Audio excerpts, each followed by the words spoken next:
कोशिश करेंगे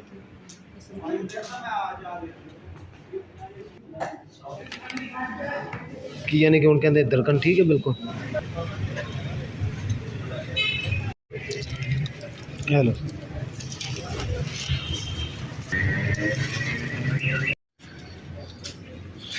सुबह 6:30 का टाइम है तो मैडिकल स्टोर मैंने लगता बंद है।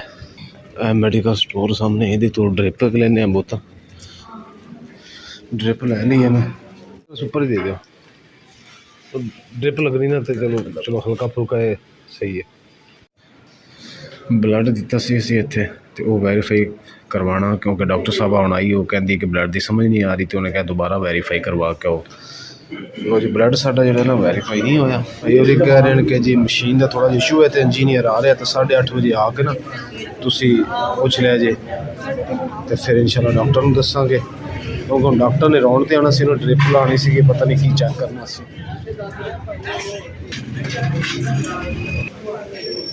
बेगम साहब देखो कपड़े सी ये दवाई दोबारा ली है ड्रिपां 2 दोबारा ली होर लगनियाँ तो मैं डॉक्टर ने क्या भी लिया तो मैं क्या लै जाने बहुत रश है अज तो। बेगम इधर हैगी मैं दरवाज़ा खड़काया दवाइयाँ जी उन्होंने फिर देने नहीं ये पेमेंट इन्हें तो लिखी किधर नहीं हुई कितनी फीस जमा करवानी थले हैगी। चलो दवाइयाँ तो चाय भी आ रही है आज जी उन्होंने रसीद दी है कि फीस जमा करवा के आओ। कितनी फीस ऊपर लिखी हाँ जी कितनी फीस है MR नंबर जो साडा ये गलत सी तो पहले 77 97 96 सी तो हूँ उन्होंने 98 किया तो रिपोर्टा टेस्ट जो ना प्रिंट दोबारा लेने पैने सानू। लो जी लेबर रूम भी हो लिया लेबर रूम वाले कहते नहीं साढ़े को पेशेंट ही नहीं है रिसैप्शन से जाओ उन्होंने कहो कि पेशेंट थोड़ा वार्ड है वो करनगे चक्कर तो चक्कर ही लग रहे हैं अज तो अल्लाह ही खैर करे।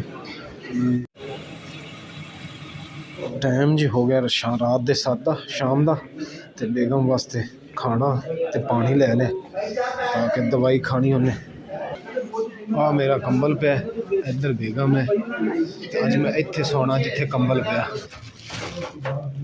मुकद्दस मेरी बेगम ने मैं कह दिता हूँ उधर दरवाजे लुआएगी तो उन्होंने खाना देंगा।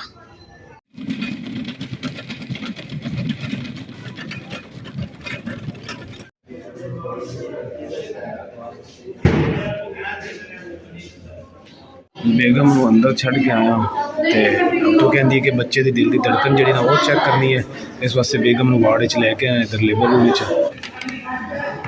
की यानी कि उन कहते धड़कन ठीक है बिल्कुल हाँ बिल्कुल। चलो ये उनके फैल में चलाने ना चलो ठीक है फैल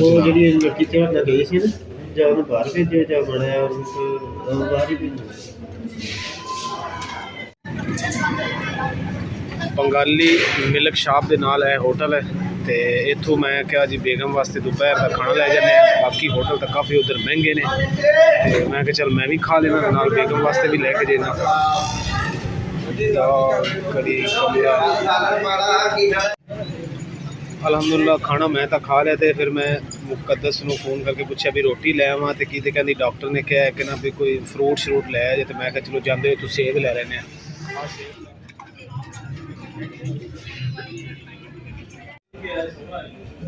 मुकद्दस सेब मैं भिजवा दिते आ गए हैं की ड्रिप लाई उन्होंने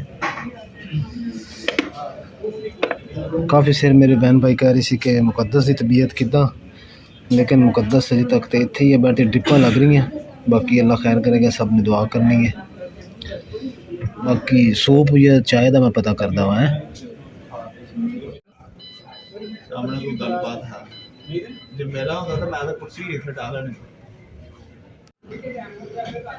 हाँ BP चेक किया डॉक्टर ने सारे भैन भरावां दा मैं दिल तो शुक्रिया अदा करदी कि सारे भैन भरावां ने काफ़ी मेरे वास्ते दुआवां कीती बस इस हालत दे विच ना थोड़ी दुआवां दी जरूरत है तो डॉक्टर ने चेक करवाया डॉक्टर ने कहा कि 1 हफ्ता है भी कोशिश करते हैं कि बच्चे को पेट च रखने की कोशिश करें ताकि जिन्नी माँ के पेट च केयर होनी बच्चे की उन्नी मतलब कि ਸ਼ੀਸ਼ੇ ਵਾਲੇ ਵਾਰਡ ਦੇ ਵਿੱਚ ਰੱਖਦੇ ਨਾ, ਤੇ ਉੱਥੇ ਨਹੀਂ ਮਤਲਬ ਕਿ ਤੇ ਇਸ ਲਈ ਨਾ ਬੁਖਾਰ ਕਿਵੇਂ ਹੁਣ? ਬੁਖਾਰ ਚੈੱਕ ਕੀਤਾ ਕੀ ਕਰਨਾ ਹੈ ਅਜੇ? ਚਲੋ ਜੀ, ਸਭ ਬਹਿਨ ਭਾਈਆਂ ਅੱਗੇ ਇੱਕ ਰਿਕੁਐਸਟ ਹੈ ਕਿ ਡਾਕਟਰ ਨੇ ਕਿਹਾ ਕਿ 7 ਦਿਨ ਤੱਕ ਅਸੀਂ ਆਪਰੇਟ ਨਹੀਂ ਕਰਾਂਗੇ, ਕੋਸ਼ਿਸ਼ ਕਰਾਂਗੇ ਦਵਾਈਆਂ ਨਾਲ ਲੋਕਾਂ ਦੀ, ਕਿਉਂਕਿ ਬੱਚਾ ਮਾਂ ਦੇ ਪੇਟ 'ਚ ਜਿੰਨੀ ਦੇਰ ਰਹੇ ਉਹ ਅੱਛਾ ਵਾ। ਤੇ ਅਗਰ ਕੋਈ ਮਸਲਾ ਹੁੰਦਾ ਵਾ ਨਾ ਤੇ ਫਿਰ ਸਾਨੂੰ ਐਮਰਜੈਂਸੀ ਕਰਨਾ ਪਵੇਗਾ, ਕਿ ਸਾਨੂੰ ਡਰ ਇਸ ਚੀਜ਼ ਦਾ ਹੈ ਕਿਉਂਕਿ ਅਗਰ ਪਹਿਲੇ ਆਪਰੇਟ ਕਰ ਦੇਣ ਨਾ ਆਪਰੇਸ਼ਨ, ਤੇ ਬੱਚਾ ਸ਼ੀਸ਼ੇ ਵਿੱਚ ਰੱਖਣਾ ਪਵੇਗਾ, ਤੇ ਜਿਹੜਾ ਬਹੁਤ ਹੀ ਉਹ ਮਹਿੰਗਾ ਵਾ, ਜਿਹੜਾ ਸਾਡੇ ਵਾਸਤੇ ਅਫੋਰਡ ਕਰਨਾ ਬੜਾ ਮੁਸ਼ਕਿਲ ਹੈ। ਤੇ ਦੁਆਵਾਂ ਤਕਦੀਰ ਬਦਲ ਦਿੰਦੀਆਂ ਇਨਸਾਨ ਦੀਆਂ, ਤੁਸੀਂ ਕੋਸ਼ਿਸ਼ ਕਰਨੀ ਹੈ। ਯਾਨੀ ਕਿ ਗਿਲਾਸ ਇੱਕ ਮੌਸਮੀ ਦੇ ਜੂਸ ਦਾ ਤੇ ਅੰਡਾ ਜ਼ਰਦੀ ਤੋਂ ਬਗੈਰ, ਡਾਕਟਰ ਨੇ ਕਿਹਾ BP यानी कि BP फिर सही हो जाएगा, बुखार भी सही हो जाएगा। बुखार होंदे ना नर्स होंदी तो चेक करवा ना उन्होंने सिस्टर ਨੂੰ। हाँ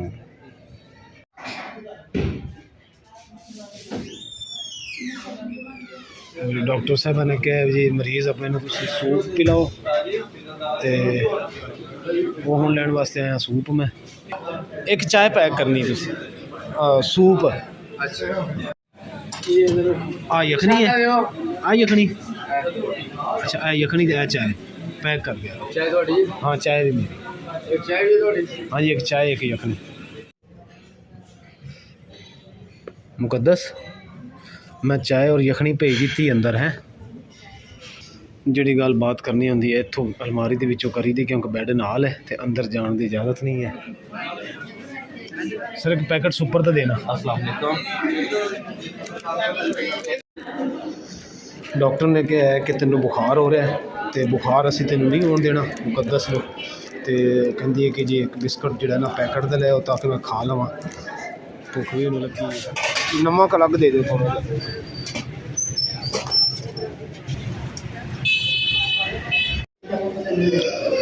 अंडा और जूस ये हूँ लैके आ गया मैं।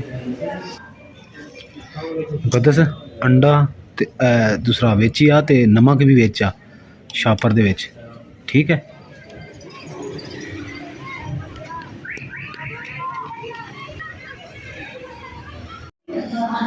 काफ़ी लोगों ने सानू कहा कि तुसी बेगम नूं अलाइड लै जाओ मुकद्दस नूं, लेकिन अलाइड की जी टोटल बिल्डिंग है ना वो सारी उन्होंने गिराई हुई है, तो इस वास्ते उन्होंने कहा तुहानूं इत्थे एडमिट करने की जगह नहीं मिलनी, तुसी उत्थे ही ठीक हो अजीज़ फातिमा दे विच। फिर सानू मजबूरन इत्थे रुकना पिया। महंगा तो है पर तवक्कल बर खुदा, अल्लाह खैर करेगा।